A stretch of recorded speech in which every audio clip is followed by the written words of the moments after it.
Today is the day en route to go pick up the new vehicle.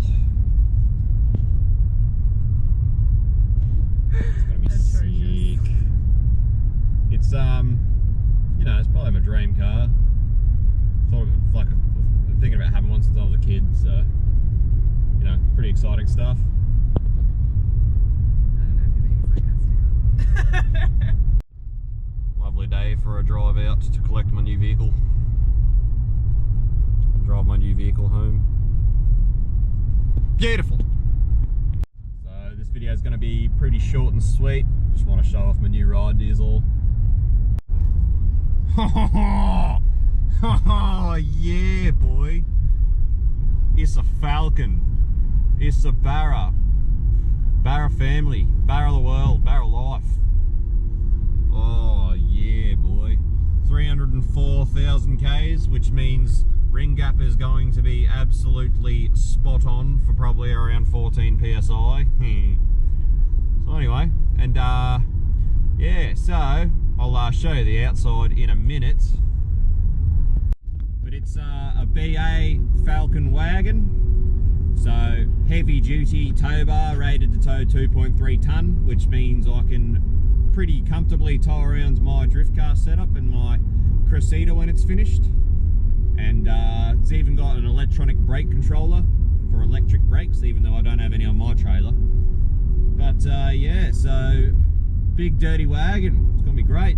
So eventually, once we go down some sizes on the turbos on the cruiser, we'll have a couple of spare GT35s laying around. So the plan is basically boost this because we can. So we're gonna just run a bit of boost through it. Probably actually just run around 8 pound and just see how it goes. From what I know, the standard blacktop Barra motors are pretty much only, like, the rods are only good for about 400, but I figure if I damage a rod, I'll just go to a wreckers and grab a factory LPG motor and put in a factory LPG motor, so I've got the better bottom end and run a bit more boost through it. So anyway, figured may as well boost it, why not? So the turbos on the cruiser are 3582s, but they actually have 6.3 rear housings, so they're quite a small rear housing, which is perfect for what I want.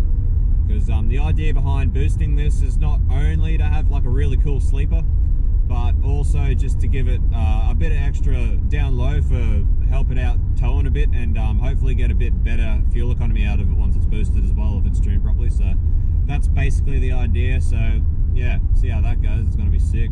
Look how much room there is in the thing, but be able to stack heaps of shit in here, you know, chuck all my tools in and stuff, and load up your car in the trailer and go drifting. It's going to be sick. Can't wait. The big BTR 4-speed automatic. I love it. I'm already in love. I already love driving around an automatic again. I haven't had an automatic in a very long time. Probably since the last V6 Commodore I owned was a VX. It was probably the last automatic car I owned, and it's I got to tell you, I'm enjoying this. It's like driving a limo. She drives like a limo. I love it. I love it. Just filled her up. She's I think she's gonna be a bit expensive to run, but anyway, I sort of expected that. AC's cold, AC works. The tint's all rippled. I don't know if you might be able to see that on camera or not, so that's something I'm gonna have to get seen too. And but yeah, you know, it's everything works and it's comfy as fuck. So you're probably all thinking, hey Max, what did you pay for this absolute piece of marvelous Australian engineering? And it was just a little over $1,000. So you know, that's pretty sick. It's basically just something I can run and tow around so I can get the Cressy built, and I'll get a van later on. I really wanted to get a van, but for what I wanted to spend on one, there's sort of, because I needed to get a van that could tow, which means there was not a lot of choices for vans because not a lot of them can tow very much. So yeah, so for what I wanted to spend, it was looking pretty hard to get a decent van. Then I didn't have the money to spend enough to get a good one, and so it just made more sense to spend less money, get this that's still got a fair bit of room for me to put my shit in, and can still tow my cars around, and basically still have a lot of, like, enough money left over to really get cracking on the Cressida. And eventually I might buy a van later on down the track if I don't just build the F-truck and be done with it, but I'll see how that goes later on. for now, this thing's gonna do me great. It's gonna be able to, you know, chuck everything in all this room. I'm gonna put a nice set of roof racks on it. It's gonna be sick. And I'll be able to chuck all my tools and a heap of parts in if I want to run parts, and load up my car and my trailer and tow it around and go drifting. So that's the most important thing. And the whole setup will earn me very little money, which is gonna be sick. So, and eventually I'll turbo it and see if I can break a rod. And see if I can maybe upset some people and hurt some feelings. But yeah, Barra of the world. So yeah, I just filled it up with 95. And I'm pretty sure it must be like a 65 or a 70 litre tank probably. It's probably a 70. And so that was a little over $100. Range is saying 526 Ks, which is certainly not as good as what I'd get in the SS, although I do fill the SS up with 98. But I'm not sure, I'd say old mate that I bought it off because it's just a filthy coon wagon. He's probably only been running it on 91, so I'm assuming that range is probably based on it having been run on 91. So I'm hoping to get at least 600 Ks out of this tank of 95, because if not, that's gonna be a bit of a pain in the ass. Alright, so I've just set my trip meter. I'll see what I get out of a tank. And I've actually just worked out it actually gives you a live display of your actual mileage, your litre per 100 Ks. So that's, you know, cool as. It also gives you an average. This is saying that it's using an average of 12.8. Again, I'm assuming that's probably 91, so I'm hoping 95 will get an average of around 11, which would be not too bad at all. That's actually quite good. So what an absolute weapon of a thing. We'll just have to see how it goes. I'm gonna have to sort out the music situation though. This is just a radio and CD player. I have no way to play my music, and that's just not cool.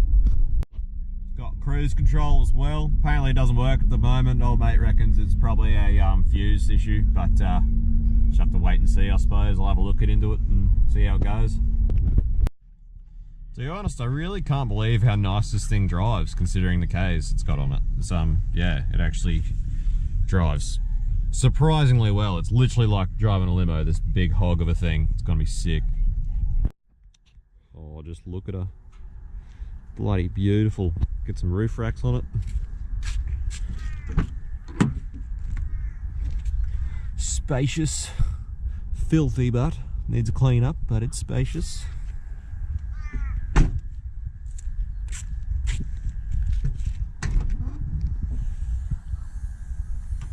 Oh, look at that. Look at the room. Lay them seats down, fill it full of shit. It's gonna be great. Boom.